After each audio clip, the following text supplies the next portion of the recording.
today we turn our attention to the rich world of indigenous communication.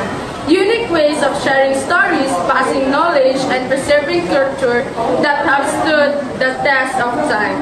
These traditional forms of communication connect generations and keep indigenous identity alive. Join us as we explore their meaning and importance. Come and learn with us, and let's see our interview. Roll VTR. Unsay mong pangalan ug pila imong edad? Ako si Cheryl Madeloso. Akong edad is 46.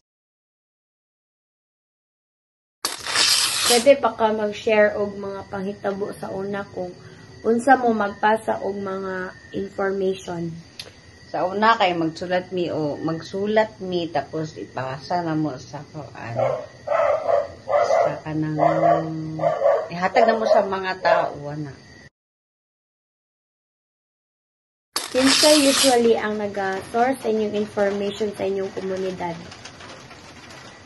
Sa una kay kanang kuan na ang mga katungkulangan labi na dito sa kanang labi na nasa kanang na sila mga katundanan sila ang maghaano sa amo mag hatod og mga information sa kanang unsay mo abot or ana ng mga kanang mga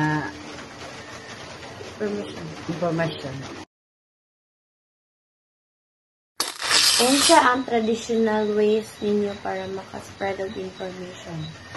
Kanang patawag mi para matapok mi tanan para makabalo mi sa mga information.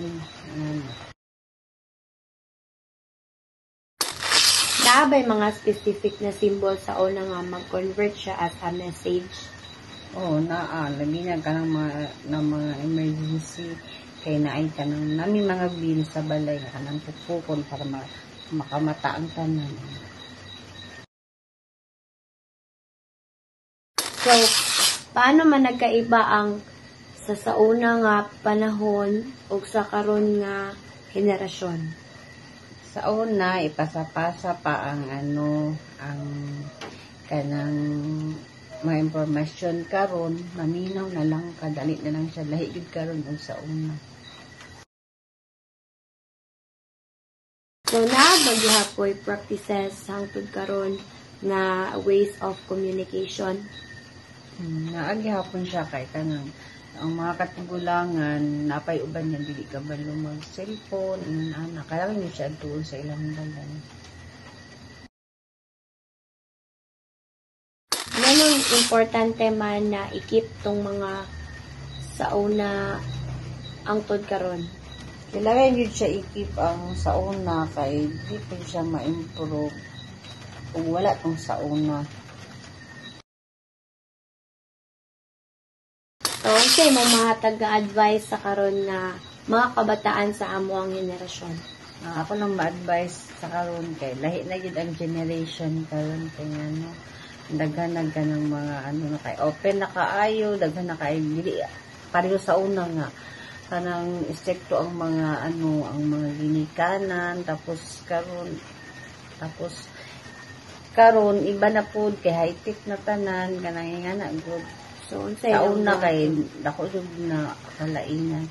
Ang dapat buhat karon kanang advice na ako na kanang focus lang sa labi na sa pag-eskwela, ma-focus kay daghan jud siya tentasyon. Kay karon mga na high-tech na lang tanan. Mo na siya.